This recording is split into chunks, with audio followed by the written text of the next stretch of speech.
What's going on, guys, and welcome back to another video. So in today's video I am going to be talking about Manchester United's last game that we went and played, Brighton Hove Albion at the Theatre of Dreams at Old Trafford. So let's just get straight into today's video. So we made one change from the last game against Bournemouth. Talk about the starting 11. So we started with De Gea, Wan-Bissaka, Lindelof, Maguire, Williams, McTominay, Fred, James, Pereira, Rashford, Martial. Overall reaction, back to winning ways. Should have been more goals. Should have scored 8 goals in fact. Too easy. What a birthday present. Have United turned a corner? Can United challenge for top 4? Let's keep up this good work and momentum now. Win done. 3 points done. Lovely jubbly. Cannot get any better. Anyway, let's just get straight into today's video, guys. No messing about.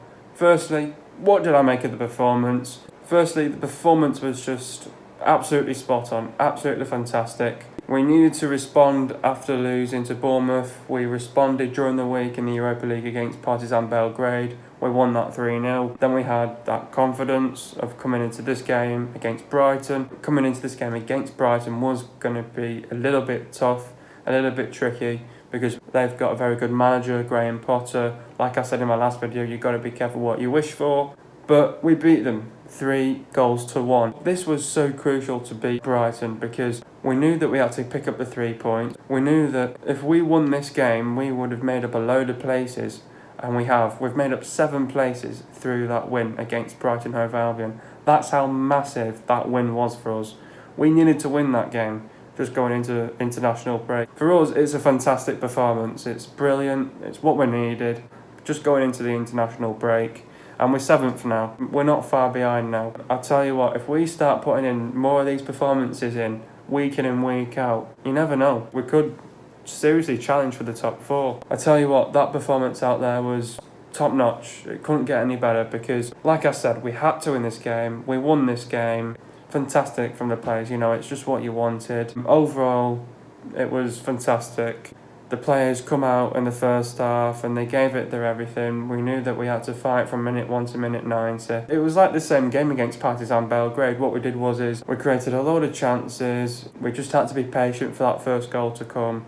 And then when that first goal came, it was like 1 in the back of the net, 2 in the back of the net, 3 in the back of the net, and then see out the game. There was a consolation with about half an hour to go, but we were lucky enough that we saw out this game and we didn't let them back into the game, because if they would have got another one, they would have been determined and motivated to go and draw that game. This game was a crucial game that we had to pick up the points, and if we did not pick up the points in this game, everyone would have been turning to Ole Gunnar Solskjaer. But we reacted well. We put in a smashing performance in. It's just what you need from the whole team going into international break with high hope.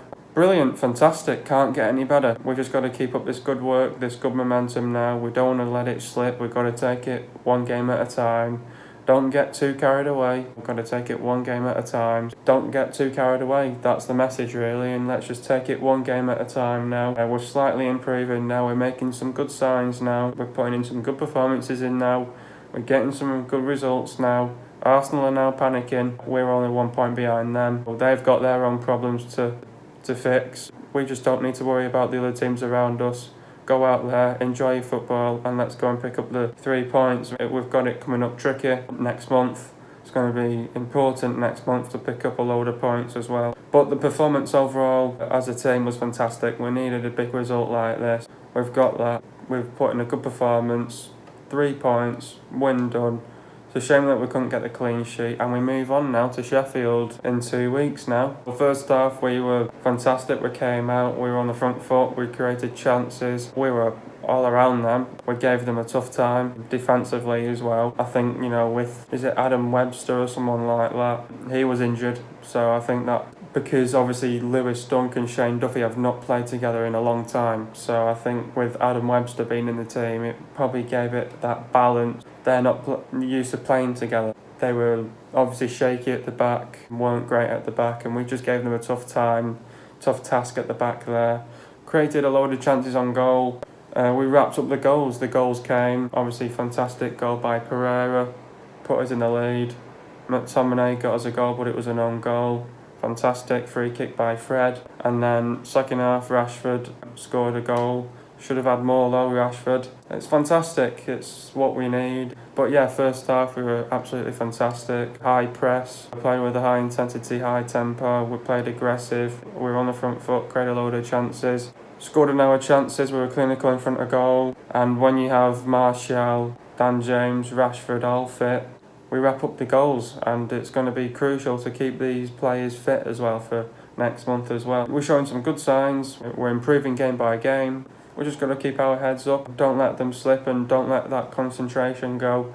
Keep up this good work, just stay concentrated, stay focused and you'll get some good results. We were fantastic in the first half, we were 2-0 up in the first half, you couldn't ask for more really. Second half, exactly the same thing. We came out, created chances, we played with width, we played with pace. But they couldn't deal with Dan James's pace, they couldn't deal with Rashford, Martial. The interchange was there, a fantastic play. We were playing out through the back, the transition was very quick. It's just what you need from these players. First half and the second half showed it. Overall, cannot get any better. It's another win, like I said, another 3 points, and we made up 7 places. We're now 7th in the league, and you can't ask for more, really. These players are just improving game by game, and you just got to enjoy it. Let's take it game by game now. Let's not get too carried away. We've got a massive game against Sheffield coming up in 2 weeks. We know that's going to be tough, so we just got to keep our foot on the pedal. Let's just keep on trusting, believing in these players. And personally, I think these players are good enough. Things are coming back good for Ole Gunnar Solskjaer. His tactics are very good now. Let's just get behind these players now. Let's see what we can do now for the rest of the season. 12 games in, we're making some good signs. We've had our bad spell. Let's go and put these games to bed now. Moving into the next question. Should Rashford have scored a hat-trick? Rashford should have had a hat-trick, without a doubt. A couple of chances that he should have put away. Dan James set him up a few times as well. A few good crosses by Dan James as well. It's a shame that he couldn't put away hat-trick. These things happen. As a striker, you've got to put easy tap-ins in. He had an easy tap-in. Bloody missed it. He was kicking himself, but then he got subbed off. No, Rashford should have had a hat-trick in this game. This game should have ended 8-1 to us. We dominated, we controlled that game. We were all around Brighton. We're showing some fantastic signs at the minute and we just got to keep up this good work at the minute. But yes, Rashford should definitely have scored a hat-trick. It's a shame. These things happen in football. How do I assess the last 4 games? Now, let's go back to Liverpool. We faced Liverpool. We knew that one was going to be tough. We were coming off a loss against Newcastle away from home. We were going back home and we drew to Liverpool. I was happy with that game because we stopped their winning run. We were the first team to do that, and because we were the first team to do that, that gave a lot of confidence in our players, belief and trust in our players, capable of causing an upset. I think we should have won that game, but we didn't know. I was about to say we nearly did, but we were nowhere good enough of scoring a second goal. We're trying to seal off a 1-goal lead. We turned a corner in that game, and then going into the next game we then played, I think it was Norwich, we beat Norwich fair and square, 3-1, they were piss poor. Then we played Bournemouth. We counted that as an off day. Like I said, I said in my last video we needed to put that game as a blip. It was a setback. We did. It was a setback, it was a blip. We made it count against Brighton. We went on to breathe in Brighton. We got the 3 points, we got another win. We're only 1 point now behind Arsenal. Arsenal have got their problems to worry about. Those last 4 games, I think they've been positive. Could have been better. Should have picked up the 3 points against Bournemouth. But these things happen in football. And I said we had to count that game. Bournemouth a blip, a day off, a setback. And it was. And we come out with a win against Brighton. Positive. We should have picked up the 3 points against Bournemouth, but these things happen. It was a slap on the wrist. We had to make a step back and went and attacked this game, and we got the 3 points. And it's positive. Should have done better though against Bournemouth. I think the last 4 games have shown some good signs. We're improving now as a team. We're getting some injuries back here and there. We've got a few injuries now as well, so it's a shame. Hope these players are going to be back just in time for the busy period in December as well. The last 4 games have been positive. We should have done better against Bournemouth, and that's the only setback that we had. We should have picked up 12 points, and we didn't. We picked up because we got a point against Liverpool. We got 3 points against Norwich, that was 4, and then we picked up another 3 points, so that's 7. To be fair, we should have picked up 12 points because I feel like we should have picked up 12 points because we were better than Liverpool. We were nowhere good enough of beating Bournemouth though as well because we didn't make it count. It's been positive, we're making some good signs, and we've got to put these teams to bed now. The last 4 games have been positive. We've got to just go and attack these games now throughout the whole season now.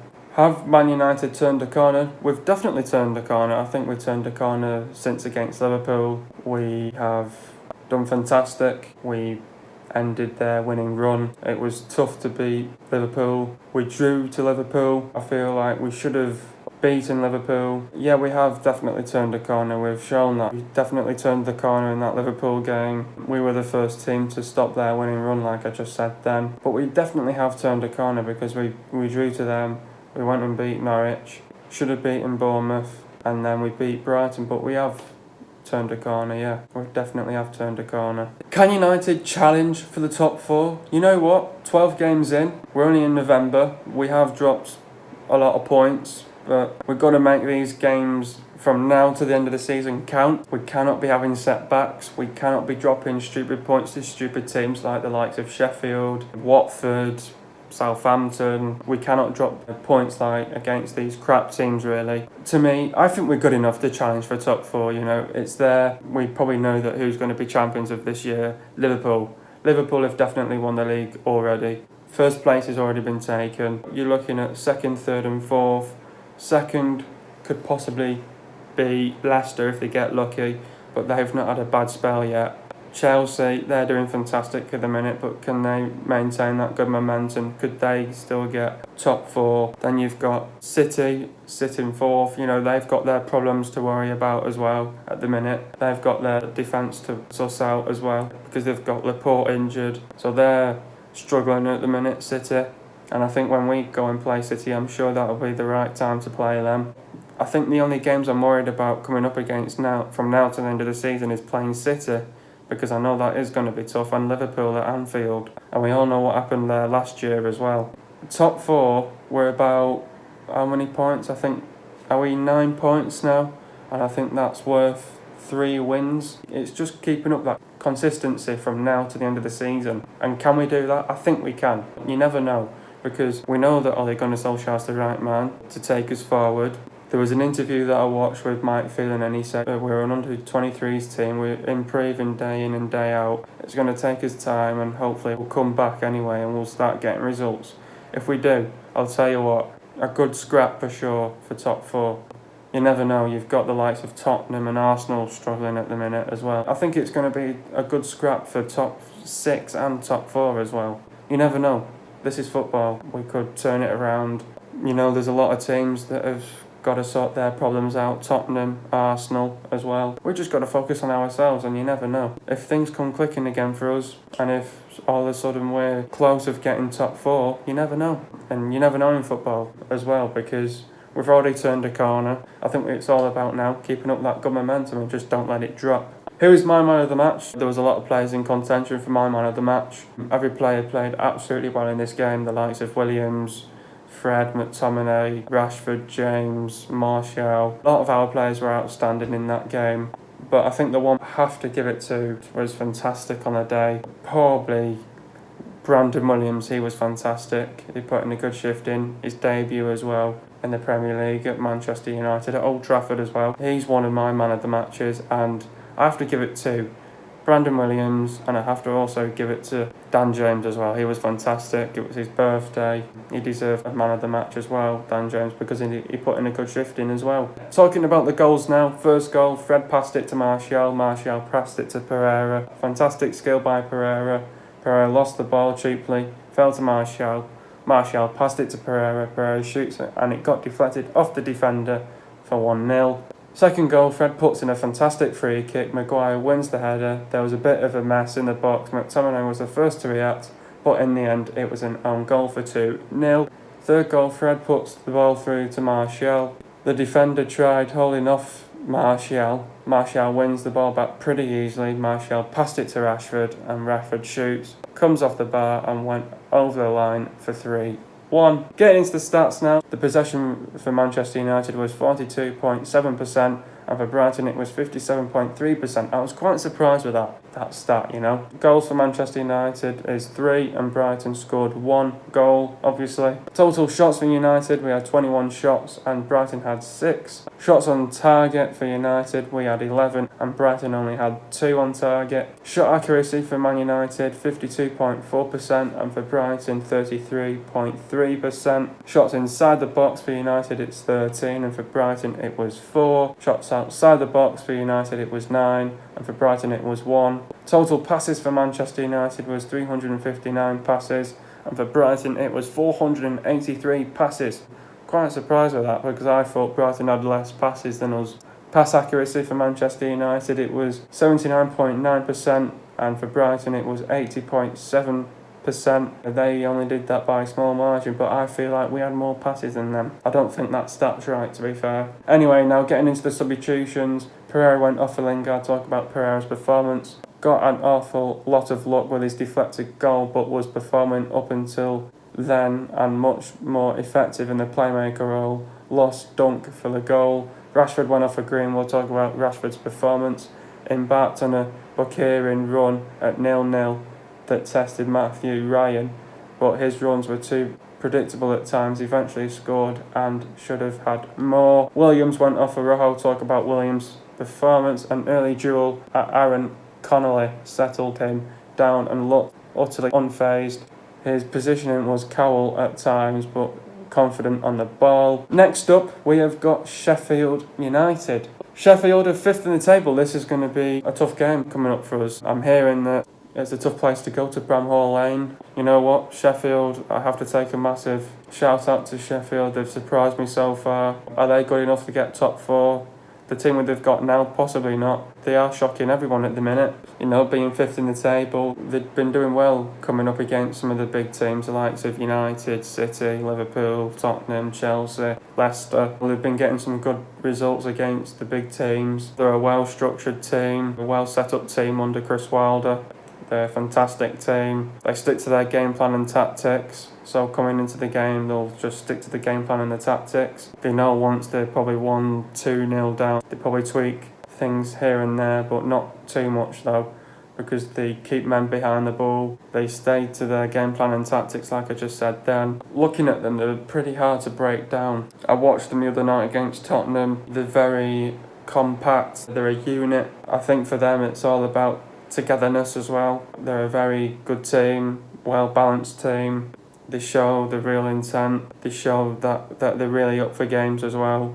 They don't go into these games like as if it's nothing. They go into these games with a game plan and the tactics. They stick to it as well. Chris Wilder has done well to bring Sheffield United up to the Premier League, and they're doing a fantastic job so far in the Premier League. I think got robbed against Tottenham because of a VAR decision, but that's for them to worry about that. And I think coming into this game, obviously they'll have to move on, but I think coming into us, obviously at the time they would have felt they would have got robbed, but is it going to haunt them though? That's the thing. Coming into this game, it won't haunt them because they've got to look forward now to this game coming up. It's going to be a tough test for us coming into this game. It's going to be crucial for us to come out quick and create chances, try and put our chances away as soon as possible, because if we somehow on the back foot and we let them score the first goal, because it's always crucial to score that first goal, it's going to be a long night for us. So we've got to make sure we come out quick.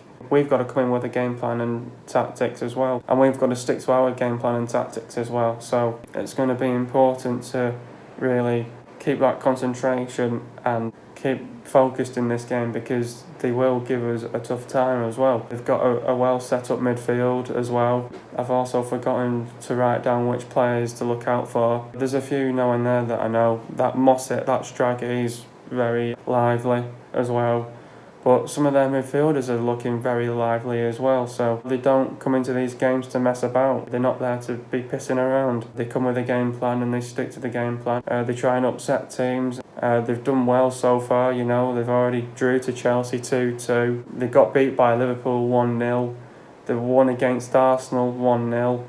They drew to Tottenham 1-1 and they got beat by Leicester City 2-1. So they've not been beaten too many times this season, you know. They're doing well against the top teams, like I just said then.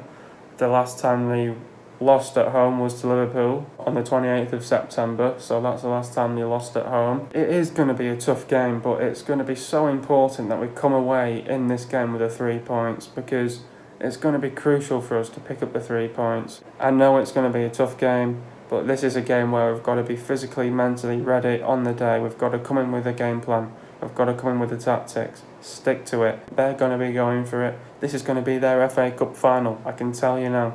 It's their FA Cup final. They've done it against Chelsea. They've done it against Liverpool. They've done it against Arsenal. They've done it against Tottenham. And they've done it against Leicester City.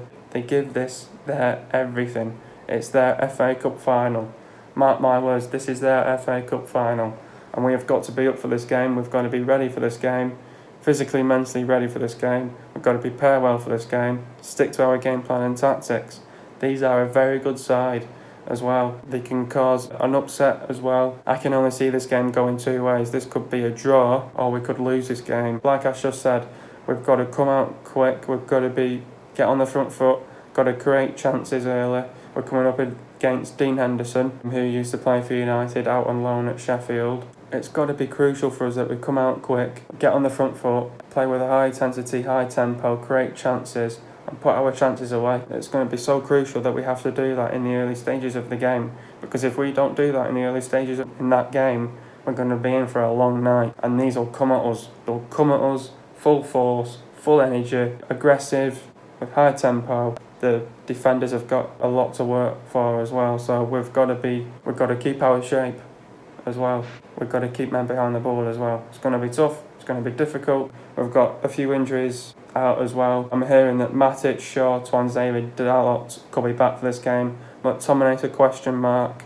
I think he's not going to be back till December as well. Maybe someone will have to step in for him now. Maybe Jimmy Garner might get a start.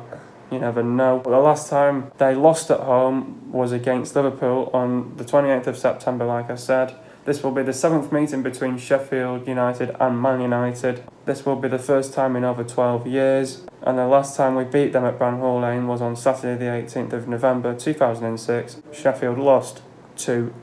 Hope you guys have enjoyed another video. Be sure to leave a like, subscribe to my channel if you are new, and I'll see you guys in a video in the next couple of days, and peace.